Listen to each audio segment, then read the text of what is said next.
आप शुरू करो। बोले श्री प्राणनाथ प्यारे की जय। बोले श्री सतगुरु महाराज की जय। सभी सुंदर साथी को प्रणाम जी। सुंदर साथी परिक्रमा ग्रंथ का प्रकरण नंबर 5, मन में स्वरूप श्रृंगार। घाट पाट जल ऊपर, घाट पाट जल ऊपर, अमृत वन है जाए। इन वन की शोभा क्यों कहूँ, इन वन की शोभा क्यों कहूँ, मेरो शब्द न पहुँचता। घाट पाट जल ऊपर, घाट पाट जल ऊपर, जीलन श्यामा संग राज सो, झीलन श्यामा संग राज सो, साथ किए जल केली। इन समय के विलास की, इन समय के विलास की, क्यों कहूँ रंग रेली। घाट पाट जल ऊपर, घाट पाट जल ऊपर, ए बारे थम्बो चांदनी, ए बारे थम्बो चांदनी, शोभित जल के ऊपर, साथ बैठा सब फिरता, साथ बैठा सब फिरता, चारों तरफों पसर। घाट पाट जल ऊपर, घाट पाट जल ऊपर, बीच बैठक राज समाज, बीच बैठक राज समाज, साथ गिरवाए घेर, साज सकल सिनगार, साज सकल सिनगार, शोभा क्यों कहूँ इन पे। घाट पाट जल ऊपर, घाट पाट जल ऊपर, इन जिमी इन वान में, इन जिमी इन वान में, करे खेल स्वरूप जो एह। कहाँ कहूँ इन विलास की, कहाँ कहूँ इन विलास की, जो करत प्रेम स्नेह। घाट पाट जल ऊपर, घाट पाट जल ऊपर, श्री महामती कहे बन धाम का, महामती कहे वन धाम का, विध विध दिया है बताए, जो होसी ब्रह्म श्रेष्ठ का, जो होसी ब्रह्म श्रेष्ठ का, ये बाण फूटने से अंगता। घाट पाट जल ऊपर, घाट पाट जल ऊपर, अमृत वन है जाए। इन वन की शोभा क्यों कहूँ, इन वन की शोभा क्यों कहूँ, मेरो शब्द न पहुँचे तारे, घाट पाट जल ऊपर, घाट पाट जल ऊपर। बोलो श्री प्राणनाथ प्यारे की जय। बोलो श्री सद्गुरु महाराज की जय। सभी सुंदर साथ जी को प्रेम प्रणाम जी। प्रणाम जी चित्रांशी, धन्यवाद। शुरू करते हैं सुंदर साथ जी। सभी सुंदर दीदी साथ। प्रणाम जी। प्रणाम जी नरेश भाई जी। सभी सुंदर साथ जी को प्रेम प्रणाम जी।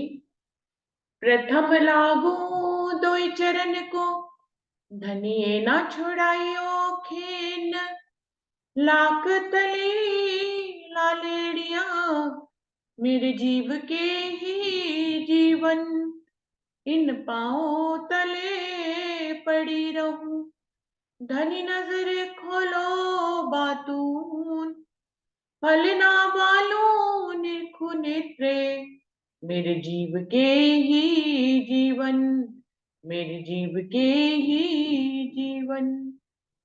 श्री बंदो सतगुरु चरण को, करूं सो प्रेम प्रणाम, अशुभ हरण मंगल करन, धनी श्री देव चंद्र जी नाम। श्री प्राणनाथ निज मूलपति, श्री मेहराज सुनाम, तेज कुंवर श्यामा युगल, जी को पल पल करूं प्रणाम, पिया जी को पल पल करूं प्रणाम।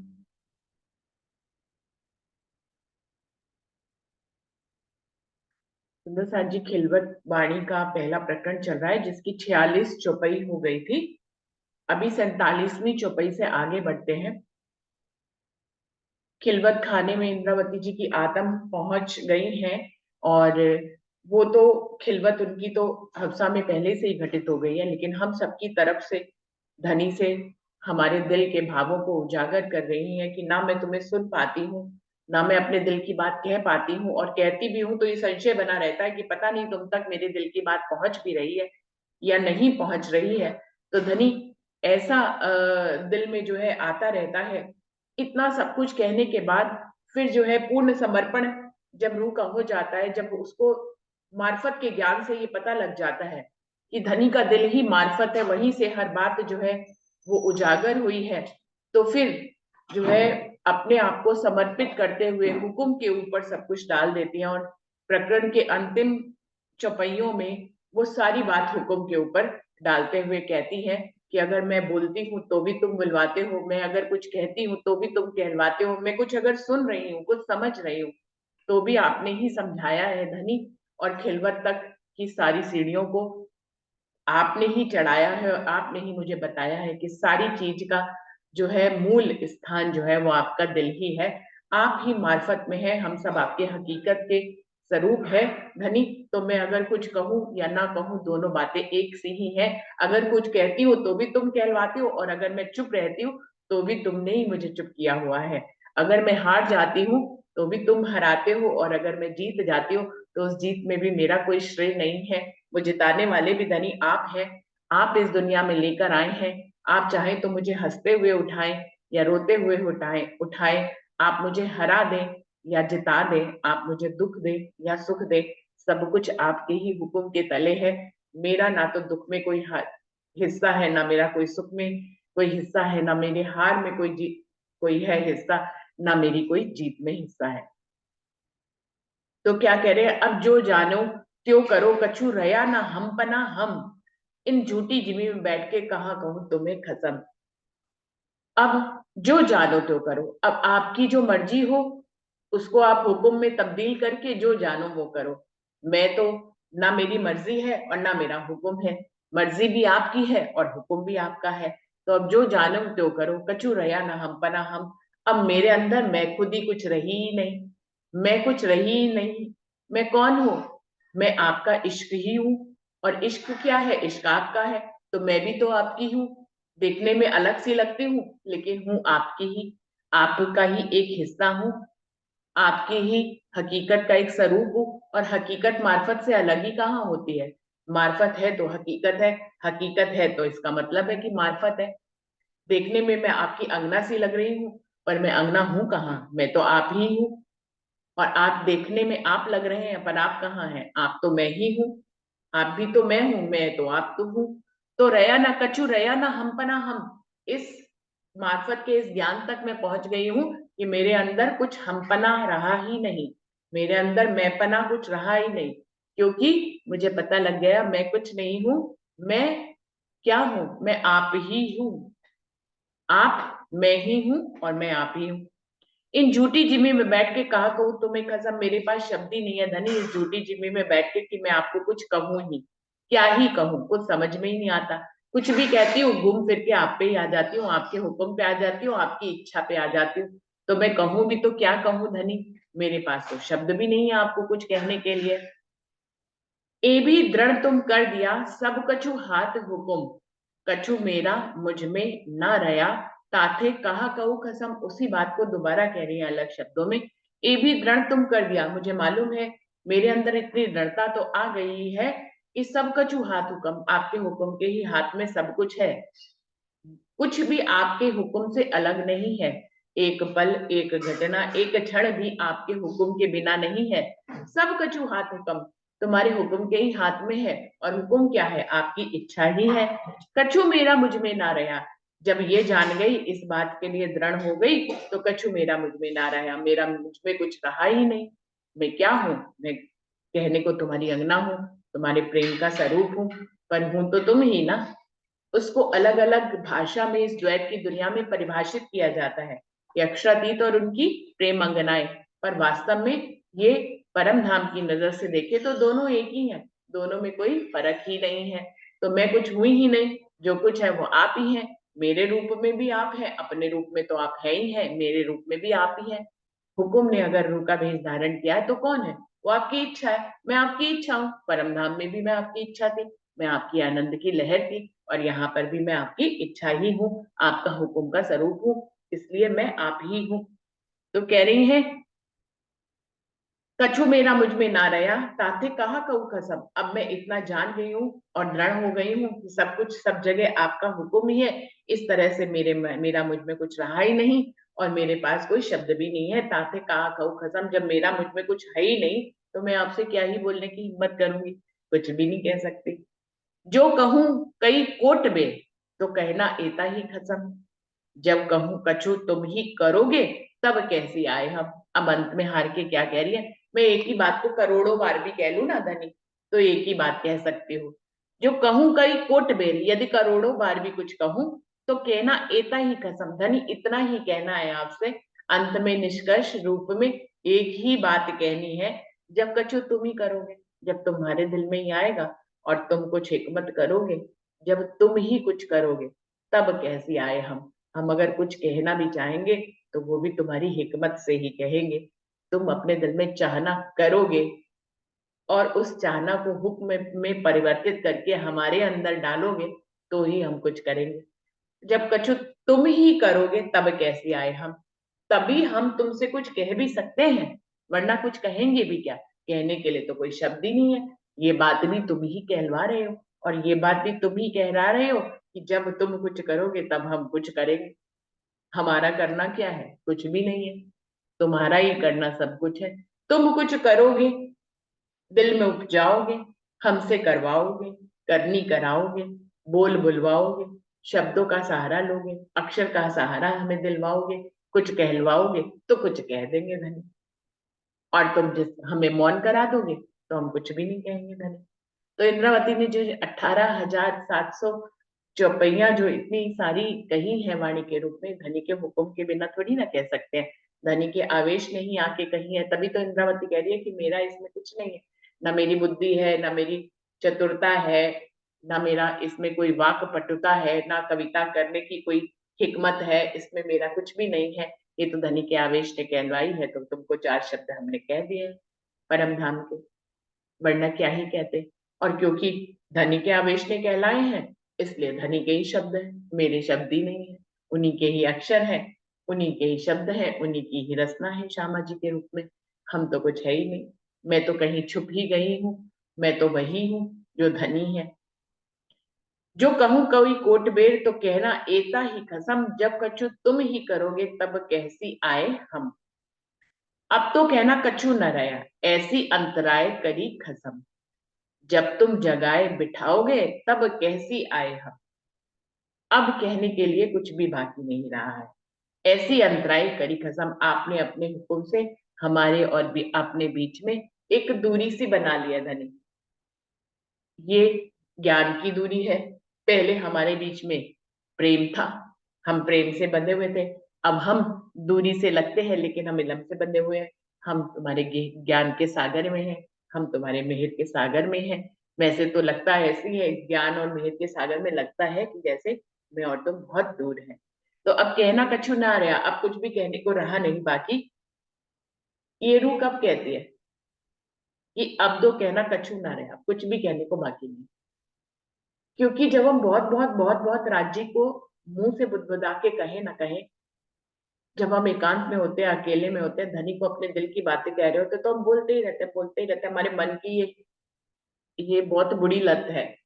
उसमें चित्त में बहुत से संस्कार बसे हुए हैं, मन उनके अधीन होकर पहले तो संसार की बातें करता है, फिर जब वाणी से लग जाता है तो धनी से बातें करने लग जाता है। लेकिन धनी से भी बातें करता ही रहता है, करता ही रहता है, चुप नहीं रहता हमारा मन। सब सुंदर साथ अपने मन को यदि टटोले, जो राज्य की तरफ लगा हुआ है मन, वो राज्य के साथ भी कुछ ना कुछ कुछ ना कुछ कुछ ना कुछ कहता ही रहता है। मन की का स्वभाव ही नहीं है स्थिर रहना। दुनिया में था तो दुनिया में घूमता रहता था, कुछ ना कुछ कहता रहता था, कुछ ना कुछ चित्त में उपजाता रहेगा, उपजाता रहेगा। खुजली वो करता रहता है कुछ ना कुछ कहने की, करने की, कुछ ना कुछ। हम जो पूरे दिन में कुछ भी है, कुछ भी ना करें, हम निष्क्रिय होके बैठ जाएं, हम दुनिया का कोई काम नहीं करें, तो भी हमारा मन अंदर से कार्य करता ही रहता है, करता ही रहता है, करता ही रहता है। कुछ ना कुछ हम सोचते रहते हैं, कहते रहते हैं। या तो हम नींद के आगोश में चले जाएंगे, और अगर जागृत होंगे तो कुछ ना कुछ सोचेंगे। मन से अंदर से बाहर से क्रिया, इंद्रियों से कुछ ना कर रहे हैं, लेकिन अंदर की इंद्रियों से हम कुछ ना कुछ कर ही रहे होते हैं। तो जब मन हमारा राज्य की तरफ लग जाता है, तो वो राज्य की तरफ भी स्थिर होकर नहीं बैठता है, कुछ ना कुछ कहता ही रहता है, कहता ही रहता है। सुंदर साथ अपने आप को टटोलेंगे यदि एकांत में, तो ये बात बिल्कुल सही साबित होगी। तो यहाँ पे ये क्या कह रहे हैं अब तो कहना कछु न रहा, यहाँ पर तो मन ने भी हार मान ली। वो कह रहा है कि मैं बार बार एक बात को कितनी बार कहूँ, यही कहूँ कि तुम ही सब कुछ हो, तुम ही सब कुछ हो। तो इतना कहने से क्या ही लाभ होने वाला है। बार बार एक ही बात रूहों को बताना, अपने आप को बताना, ब्रह्मांड को बताना कि सब कुछ वही है, सब कुछ वही है, सब कुछ वही है। फिर तो को पूरी वाड़ी में कुछ कहा ही ना जाए, एक ही बात कही जाए कि सबका अंत जो है वो राज्य है, राज्य ही है। मार्फत में तो बस बात खत्म हो गई, फिर तो सारी वाणी आ गई, फिर तो वाणी का मंथन ही वो हो गया। तो मन जो है वो कुछ ना कुछ कुछ ना कुछ कुछ ना कुछ कहता ही रहता है, और धनी उससे कहलवाते भी रहते हैं। अब यहाँ पर मन को भी पता लग गया है कि वो कुछ ना कुछ जो कहता है, उसके पीछे कहीं ना कहीं धनी का हुक्म होता है।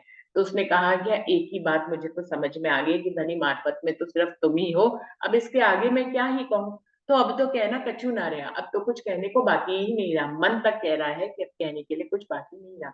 आत्म तो कह ही रही है, जीव तो कह ही रही है, हमारे अंदर जो हमेशा क्रियान्वित रहता है मन, वो भी हार मान गया। क्योंकि मन से ही हमारे अंदर मैं खुदी पैदा होती है, मन से ही हमारे अंदर अहंकार पैदा होता है, मन ही हमें यह आवाज दिलाता है कि मैं हूं मैं। अगर कुछ नहीं दुनिया में मैं नहीं, तो राज्य की तरफ लग गया तो मैं धनी की अंगना, मैं ब्रह्म सृष्टि, इस तरह की बात उग जाता रहता है ना। कि मैंने तो इतनी वाणी पढ़ ली, मैंने तो इतना ये समझ लिया, ये भी। फिर राज्य की तरफ की बातें मन करने लग जाता है कि मैं धनी की अंगना, मैं उनकी खासल खास, मैं ब्रह्म सृष्टि, पूरा ब्रह्मांड देखो जीव सृष्टि, मैं ब्रह्म सृष्टि। तो वो कह रही है कि अब मैं अगर ब्रह्म सृष्टि हूँ तो भी कौन हो, तो भी तुम हो, तुम्हारा हुक्म ही है। तो अब तो कहना कछु ना रहा, अब मेरे अंदर कहने के लिए कुछ भी नहीं है। ऐसी अंतराय करी कसम, मैं जानती हूँ धनी अपने हुक्म से आपने मेरे और बीच में काफी अंतर कर दिया है, देखने भर के लिए बहुत बड़ा अंतर है। जब तुम जगाए बिठाओगे, अब धनी जब तुम ही हिकमत करोगे, जैसे तुम हिकमत करके दूर कर दिया, अब जब तुम हिकमत करके अपने कदमों में जगाओगे, तब कैसे आए हम, तब आकर हम तुम्हें यहाँ की खेल की बातें कहेंगे। हाँ, वो कहलवाने वाले भी तुम ही होगे, लेकिन हम खेल की बातें हमसे तुम करवाओगे और हम करेंगे धनी। तब कैसे आए हम, तब हम 7वें दिन की लीला में परम धाम में जागेंगे तो कुछ ना कुछ आपसे जरूर कहेंगे इस खेल की बात। हम में जो कछु रखा होता तो इत कहते तुमको हम, सो तो कछु ना रहा अब कहा कहूँ कसम। आपने यदि इस खेल में हमारी मैखुदी को कुछ खड़ा किया होता, हमें अगर ज्ञान से जब आपने ये बता दिया कि सब कछु आप हैं, तो हम में हमारा पना कुछ रही ना, हमारा हम पना तो रहा नहीं। तो हम में जो कछु रखा होता, हम में कुछ जुदाईगी तो कर दी, लेकिन उस जुदाईगी के बीच में भी आपने ये बता दिया कि सब कुछ आप ही है। जुदा भी किया है तो अपने हुक्म से किया है, मिलाओगे तो भी अपने हुक्म से मिलाओगे। तो हम में तो कछु रखा होता, हम में हमारा मैंपना तो कुछ रहा ही नहीं। तो फिर तो एक कहते तुमको, यदि हम आपसे अलग होते तो आपको कुछ कहते। अब जब हम है ही नहीं, आप ही हमारे रूप में हो, तो हम आपको क्या कहें। अब अक्षरतीत अक्षरतीत को क्या ही कहें। तो कह रहे हम में जो कछु रखा होता, हम में अगर कोई मैखुदी दी होती, पहले दी थी, लेकिन अभी तो रूह यहाँ पे पहुंच गई ना कि हर कुछ सब कुछ राज्य है। तो कह रहे हम में जो कुछ रखा होता, हमें हमारा अस्तित्व दिया होता, हम कुछ तुमसे अलग होते तो इत कहते तुमको हम, तो हम तुमसे अलग होते तो हम तुमको कुछ कहते। अंतराय तो बहुत बड़ी कर दी तुमने, हमारे और आपके बीच में बहुत बड़ा अंतर सा डाल दिया। हम तुम्हें देख नहीं पाते, हम तुम्हें सुन नहीं पाते, हम तुमसे इश्क नहीं कर पाते, हम तुमसे खिलवत नहीं कर पाते। तो अंतराय तो बहुत बड़ी है, लेकिन इस अंतर में भी तुमने मुझे बता दिया कि इस अंतर में भी हो कौन, तुम ही तो हो हमारे रूप में। तो हम में हम पना कुछ रहा ही नहीं। तो ये कहते तुम, अगर तुम अंतराय के बीच में भी हमें द्वैत में लाकर हमें द्वैत का एहसास कराते तो हम तुमको कुछ कहते। अब यहाँ पे भी तुमने हमें जो है अद्वैत का ही एहसास करा दिया, तुमने बता दिया कि यहाँ और वहां सब जगह तुम हो। तो अब तुम, जब तुम ही हो तो तुमसे क्या ही कहना। जब मैं तुम ही हूं तो मुझे तुमको तुमसे क्या कहना। अब कौन, जब कौन किसको कहे। दो लोग जब एक हो गए, जिनको पहले दो का एहसास था वो एक हो गए, तो अब कौन किसको कहे। तो प्रेम में जब एकाकार होता है, चाहे ज्ञान से ही हो, तो भी कहने को कुछ नहीं रहता है। ज्ञान से एकाकार हो गया तो रूह जो है वो धनी हो गई, ज्ञान से जान गई कि मैं भी धनी ही हूं। तो वो धनी को अब क्या ही कहे। सो तो कछु ना रहा अब कहा कहूँ कसम। जब आपने हमें ज्ञान के इस मंजिल पे पहुंचा दिया कि हम खिलवत को समझ गए, हम खिलवत जी रहे हैं, हम मालूम है सब कुछ आप ही है मार्फत में धनी,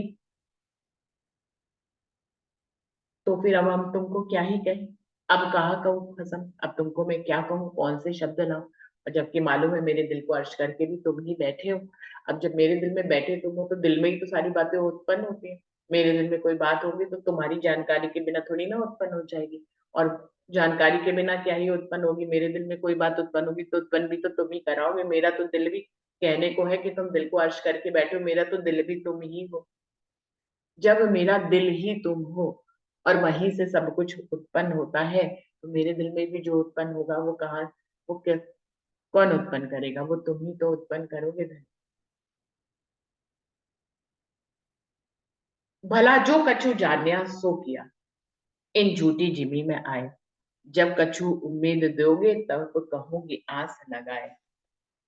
धनी तुमको जो ठीक लगा, जो तुम चाहते थे, जो तुम्हारी इच्छा थी, जो तुमको भला लगा वो तुमने इस दुनिया में किया।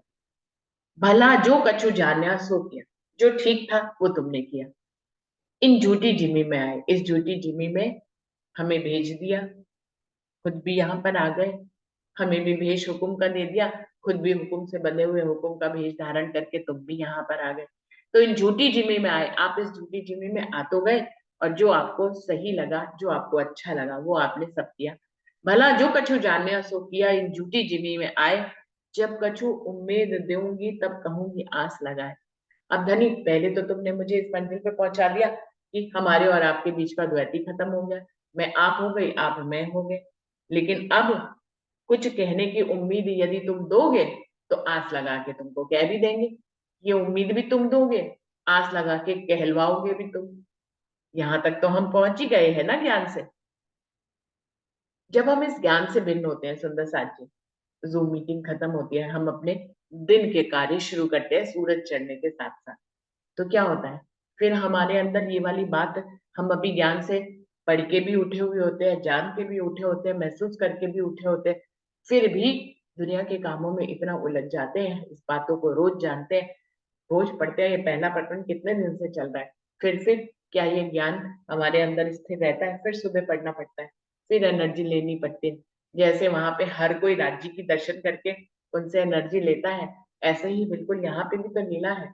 जो सुबह 6 बजे लीला होती है, सब पशु पक्षी जो है राज्य का दर्शन करने आते हैं, उनसे जो है उनकी नजरों से जो है इश्क का रसपान करते हैं, तो वो जिंदा रहते हैं। उनकी एनर्जी का सोर्स वहां पे क्या है? धनी का दीदार, धनी का उनका खाना पीना। वहां कोई या लौकिक की तरह खाने नहीं बनते हैं कि खाने डिशेस बनी, खाने बने जिनको हमने खाया। वहां तो बस धनी को देख लिया तो बस भोजन हो गया, फिर किसी को भूख थोड़ी ना लगती है। ये तो सारी सेवा पूजा जो है वो यहाँ की द्वैत की दुनिया के अनुसार से कि रूह हर पल हर घड़ी राज्य में लगी रहे, उस हिसाब से वाणी में ये सेवा पूजा उतरी है। और उसी के आधार पर 10 वर्ष में इंद्रावती जी की भी उसी तरह से सेवा पूजा की गई। आज तक सुंदर साथ जो है राज्य को पधरा कर इस तरह की सेवा पूजा करते हैं। परम धाम में अगर आप मार्फत में पहुंच जाएंगे तो कुछ भी है ही नहीं मार्फत के अलावा। मार्फत में ना तो भूख लगती है, ना प्यास लगती है, ना ही जो है वहां पर कोई सेवा करनी पड़ती है। कौन किसकी सेवा करे, कौन किस पे मेहर करे, कौन किसको जताए, कौन किसको चर्चा सुनाए, ये सब कुछ तो कुछ है ही नहीं। तो फिर क्या है? धनी, हम तुम्हारे इश्क के स्वरूप है। अब जब वहां पे इश्क के स्वरूप थे, तुम्हारा दीदार करते थे, बस एनर्जी आ जाती थी, पूरा दिन उसी में बीत जाता था। अक्षरग्रम आते थे, धनी का दीदार करते थे, दीदार करके जाते तो फिर खेल बनाते रहते थे पूरा दिन। एनर्जी, पशु पक्षी है, खूब खुशहालियां हैं, बस धनी का दीदार कर लिया। पशु पक्षी, पौधों ने भी धनी का दीदार कर लिया, बस वो खिल उठे। रूहें भी धनी का दीदार करती, बस खिल उठती। तो यहाँ पे भी क्या है, हम सब रोज सुबह उठ के क्या करते हैं? धनी का दीदार कर लेते हैं, जूम मीटिंग के माध्यम से धनी का मंथन जो करते हैं, जो वाणी मंथन करते हैं, उससे धनी का दीदार करते हैं, धनी के करीब होते हैं, एनर्जी पूरे दिन की आ जाती है। फिर जो है दुनिया के सारे काम भाग भाग के कर लेते हैं। अगर ये एनर्जी सुबह ना ले तो हमारे कामों में जो क्लीननेस होती है पूरे दिन, जो शुद्धता होती है, जो पाक अवस्था होती है, जो सच्चाई होती है हमारे काम करने में, वो फिर और मायावी जीवों की तरह वो सच्चाई ना रहे हमारे दिल में। अगर आप अपने अंदर टटोले, जितने लोग वाणी मंथन करते हैं, राज्य के साथ जुड़े हुए हैं, राज्य से ही अपने दिन की शुरुआत करते हैं, उनके पूरे दिन की जो भी करनी होती है वो पाक साफ होती है। चाहे वो ऑफिस में काम कर रहे हो, चाहे वो घर में काम कर रहे हो। रूह अगर घर में जो है खाना बना रही होती है परिवार के लिए, तो प्रेम से खाना बनाती है, और ऑफिस में कोई काम करती है तो भी बड़े अपने सहज दिल से अ, वो सारे काम करती है। तो क्या होता है सुंदर साथ जी, हम देखें तो दिन की शुरुआत ये हम भी क्या करते हैं, जो परम धाम में लीला घटित होती है उसी का ही तो एक रूप यहाँ पे है। सुबह उठकर सबसे पहले धनी के का दीदार करके वाणी के रूप में उनका मंथन कर लेते हैं, आत्मसात कर लेते हैं, उनका रस अपने अंदर डोल लेते हैं, उस रस में हम नहा लेते हैं। फिर पूरा दिन पाक साफ ढंग से बीत जाता है। कभी कुछ घटित होता भी हो तो उसका मतलब समझ में आ जाता है, क्यों ऐसा हुआ। कभी हमें देखने में लगता भी है कि भैया कुछ ऐसा घटित हो गया जो हमारे जीवन में कुछ दुख लाया, कुछ कठिनाई लाया, कुछ कठिन परिस्थितियां लाया, तो उसका मतलब भी धनी फिर समझाते हैं कि ये सब क्यों घटित हुआ। तो हम अपने पाक साफ मन से वो सब कुछ समझ लेते हैं। अभी इससे पहले जब वाणी से नहीं जुड़े थे तो जीवन में दुख आता था, बहुत सी घटनाएं, तो ये तो दुनिया द्वैत की है, कुछ ना कुछ घटनाएं तो घटित होती रहेंगी ना। बिना किसी घटना के ये जीवन तो नहीं चलने वाला ना। और घटनाएं ऐसी घटित होंगी जो हमारी जानकारी के बिना होंगी, तो जब घटित होती थी तो उनसे बहुत ही व्यथित हो जाते थे, दुखी हो जाते थे। लेकिन अभी अपने पाक मन से उन सब बातों का मतलब समझ लेते हैं। तो ये क्या है? ये परमधाम की लीला ही तो घटित होती है, देखने की नजर होनी चाहिए। अगर वो नजर है तो आपको आज भी वही लीला घटित होती दिखाई देगी, वो नजर नहीं है तो नहीं दिखाई देगी। वो नजर है तो दिखाई देगी, जैसे सुबह सुबह सब धनी का दीदार करते थे, उनसे पावर लेते थे और फिर जो है पूरा दिन बिताते थे। बिल्कुल ऐसे ही फिर यहाँ पे भी कालमाया के ब्रह्मांड में भी ये लीलाएं घटित हो रही है। सब सुबह सुबह सबसे पहले धनी का दीदार करके धनी के जो है रस को में खुद को नहला देते हैं, मन को पाक साफ कर लेते हैं, शुद्ध कर लेते हैं। फिर अपने सूरज चलने के साथ दिन की शुरुआत करते हैं और अपने पाक साफ शुद्ध मन से सारे कार्य करते हैं, चाहे दुनिया के ही करें, लेकिन उसमें पाकपना शामिल होता है। उसमें सच्चाई शामिल होती है, क्योंकि हम धनी के जमाल से, धनी के रस से नहाए हुए होते हैं। तो कह रहे जब कछु उम्मीद दोगे तब कहूंगी आस लगाए, तुम किया होसी हम कारने पर है झूठी जिमी निराश, ऐसा दिल उपजे पीछे क्यों ले मुर्दा श्वास। इंद्रावती जी अब तो यहाँ तक आ गई हैं इस चौपाई में कि तुमने सब कुछ हमारे कारण ही किया। तुम्हारी जो इच्छा उत्पन्न हुई, तुमने जो लाड किया, हम लोगों के लिए किया। हम लोगों के लिए ये तो कहना है, पर सब कुछ तुमने अपने लिए किया, ये भी कह सकते हैं धनी। तो तुम किया होसी हम करने, इंद्रावती कह रही है मैं मानती हूँ, मैं इस ज्ञान को जानती हूँ, मैं ज्ञान से यहाँ तक पहुंच गई हूँ कि तुमने सब कुछ हमें, अपने पूर्ण स्वरूप की पहचान तुमने हमसे ही खुद को छुपा रखा था। छुपाना क्या, वो सामने होते हुए भी हमें दिखता नहीं था, या ये कह ले तो तुम्हारा एक रूप हमसे छुपा हुआ था धनी। तो तुमने ही तुम किया होसी हम कारण, तुमने अपने पूर्ण स्वरूप को दिखाने के लिए हमारे कारण ये खेल बना दिया। पर ये झूठी जिमी निराश, लेकिन तुमने ये जो खेल बनाया है तो तुम्हारी हुक्म का, लेकिन है तो तुम्हारी इच्छा का, लेकिन फिर भी ये झूठ का जो ब्रह्मांड है इसमें निराशा भी है। ये ब्रह्मांड जो है, क्योंकि निराशा वहां नहीं थी, अब ये इस ब्रह्मांड में जहाँ लाए हैं, जहाँ द्वैत है तो आशा है तो निराशा भी है, उम्मीद है तो नाउम्मीदी भी है, आस है तो जो है निराशा है धनी। तो एक झूठी जीवी निराश यहाँ पर आकर, चाहे तुम्हारी हुक्म से ही आए हैं, चाहे तुम्हारी इच्छा से ही आए, हमें पता भी है तुमने हमारे लिए ही किया, अपना जो स्वरूप छुपा रखा था उसको उजागर करने के लिए किया। पर ये झूठी जीवी निराश, लेकिन धनी ये जो जमीन है, जो बहुत तत्व से बनी हुई है, ये निराश जमीन है। यहाँ पर चाह चाह कर भी, बहुत करीब हो कर भी तुम उतने करीब नहीं लगते जितने परम धाम में थे धनी। यहाँ पर दीदार हो भी जा गया हंसा में, फिर धनी दिल में बैठक भी कर लिए, हर पल हर घड़ी उन्हीं के ही हुक्म में जी रहे हैं, फिर भी एक दूरी दिखाई देती है धनी। तो इसलिए झूठी जिमी तो निराश भरी है, यहाँ पे वैसा स्वाद नहीं है जैसा परम धाम में था।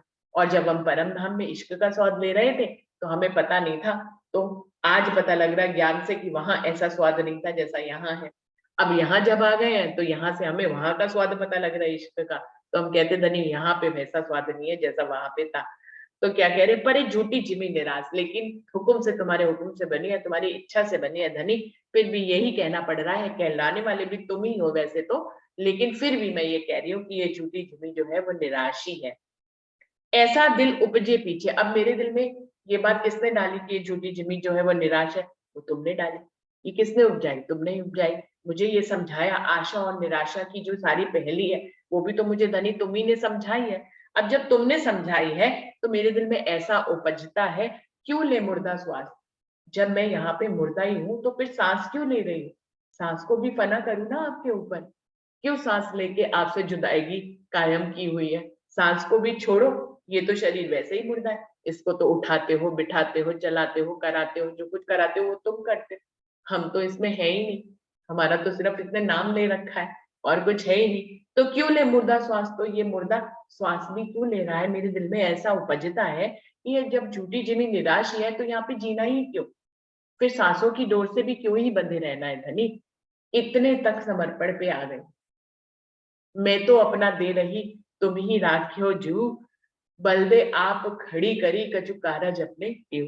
तो इंद्रावती ने तो अपना जीव भी फना कर दिया था, अपनी सांसें भी फना कर दी थी, फना चाहे धनी नहीं करवाया, कहाँ हिकमत रुकी कि वो अपनी सांसें भी धनी पे फना कर पाए, लेकिन धनी ने इतनी वड्याई दी इस दुनिया में उनसे कि कहा गया कि इंद्रावती जी ने अपने जीव को भी निछावर कर दिया, अपनी सांसें भी समर्पित कर दी, लेकिन धनी ने उन्हें फिर से जागृत किया, फिर से जलाया और इस दुनिया में काम करने की हिकमत करने के लिए फिर से भेज दिया। तो लेकिन क्या कह रही है, क्यों ले मुर्दा सांस, सांसों से बंधा हुआ ये मुर्दा क्यों श्वास ले रहा है, क्यों नहीं इन सांसों को भी धनी के ऊपर फना कर दिया जाए। एक आ एक आ श्वास क्यों ना उड़े, सो भी हुआ हाथ धनी, बात कही सो भी एक है जो कहूं इनसे कोट गुनी। मन में तो ऐसा आता है कि इन सांसों को, इस मुर्दे को क्यों ही जिंदा रखना है, इस सांसों की डोरी पे इन सांसों को भी तुमको ही, तुम पे ही फना कर दे, बस खत्म खेल, फिर हमें खेल में रहना ही क्यों है, हमारा खेल तो खत्म, अब तुम जानो तुम्हारा काम जाने धनी, हमें क्या करना है। तो कह रही है एक आह श्वास क्यों नाड़े, मेरे दिल में आता है एक आह भरूं और श्वास उड़ जाए, खत्म, खेल खत्म हो जाए, तुम्हारे चरणों पे मैं अपनी आह से सारी सांसों को समर्पित ही कर दूं। एक आह श्वास क्यों ना उड़े, एक आह में ही मेरी श्वास क्यों नहीं उड़ जाती है। मेरा दिल में ऐसा उपजता है, चाहे तुम ही उपजा रहे हो, लेकिन फिर भी मैं ये उपज रहा है मेरे दिल में। सो भी हुआ हाथ धनी, लेकिन मुझे पता है मैं अपनी सांसों को उड़ा नहीं पाऊंगी, क्योंकि तुम्हारे हुक्म से बंधी हुई हूँ ना। जब तक तुम्हारा हुक्म नहीं होगा मेरी सांस उड़ाने का, तब तक मैं अपनी सांस भी कैसे उड़ाऊं। लेकिन दिल में जरूर ये ऐसा आता है कि इस झूठी जिमी में मैं इस मुर्दे से सांस की डोरी से क्यों ही बंधी हुई हूँ। सो भी हुआ हाथ धनी, बात कहूं तो भी एक है, जो कहूं इनसे कुटकुनी। तो हे धनी, यहाँ पर अपनी सांस छोड़ने का भी ये भी हिकमत तुम्हारे हाथ से बंधी हुई है। मेरे दिल में उपजाते भी हो, लेकिन मुझसे सांस छुड़वाते भी नहीं हो धनी। मेरे दिल में उपजाते हो, झूठी जमी निराश है, एक आह में मुझे अपनी सांस छोड़ देनी चाहिए। अगर तुमने मेरी सांस छुड़वानी नहीं है तो ऐसा उपजाते क्यों हो, प्रश्न तो यहाँ पर ये हो जाता है। लेकिन सब कुछ तुम्हारे हाथ में है धनी। दिल में उपजता है कि सांसों को निछावर कर दूं, लेकिन नहीं कर पाती, क्योंकि ये भी तुम्हारे हाथ में, हुक्म के ही हाथ में है। अब मैं बात कहूं तो भी एक, जो कहूं इनसे कोटगिनी, मैं करोड़ों बार भी कहूं या एक बार एक बात कहूं, तो 100 बातों की, करोड़ों बातों की एक ही बात है कि सब कुछ धनी के हुक्म के तले ही है। महामती कहे मैं शर्मिंदी, सब अवसर गई भूल, ऐसी इन जुदागी मैंने क्यों कहूं करो संकुल। महामती जी कह रही है कि मेरे को तो आपको शर्मिंदा करना है धनी, इसलिए जो है पहले द्वैत बनाया हमने, अपने से अलग कर दिया, हमें एक अलग वजूद समझा दिया, अपने हुक्म से हम दो लोग हो गए, आप अलग हो गए, हम अलग हो गए, और फिर मुझे मेरे अंदर मैं खुद ही डाली, और फिर मुझे मेरी मैं खुदी को जब हटाया तो मैं शर्मिंदी हो गई कि मैं खुद ही लेके खड़ी थी, तुमसे अलग खड़ी थी, तुमसे ये कह रही थी, तुमसे वो कह रही थी। महामती कहे मैं शर्मिंदी, महामती कह रही है मैं शर्मिंदी, आपने मुझे कर दिया है, सब अवसर गई भूल, हर अवसर मैं भूल गई, धनी देखचंद जी आए मैं उस अवसर को भूल गई, फिर तुम मुझे मिले, मेरे दिल को अर्श करके बैठे, मैं तो भी भूल गई, मुझे पता ही नहीं तुम मेरे दिल को अर्श करके बैठे हो। तो मेरे दिल को अर्श करके बैठे रहे, मुझे कितने वर्ष तक पता ही नहीं लगा धनी। तो सब अवसर गई भूल, तुमने मुझे जितने भी अवसर दिए मैं सब अवसरों में भूल गई, ऐसी इन जुदागी मैंने क्यों कहूं कर संकुल। अब जब ऐसी जुदाईगी है, इस समय जुदाईगी का जब एहसास होता है, तो मैं कैसे कहूं कि आप मुझे अपने दिल के करीब कर लो, अपने संकुल कर लो, अपने मुताबिक बनवा लो। ये भी कहने की बात अब रही ही नहीं, क्योंकि ये अगर कहूंगी तो भी तुम ही कहलवाने वाले हो, और अगर मुझे अपने संकुल करोगे तो भी तुम करोगे, और जुदा करोगे तो भी तुम करोगे। तो महामती कहे मैं शर्मिंदी, सब अवसर गई भूल, ऐसी इन जुदागी मैंने क्यों कहूं करो संकुल। कैसे कहूं, किस मुख से कहूं, कहूंगी तो अलग हो जाऊंगी,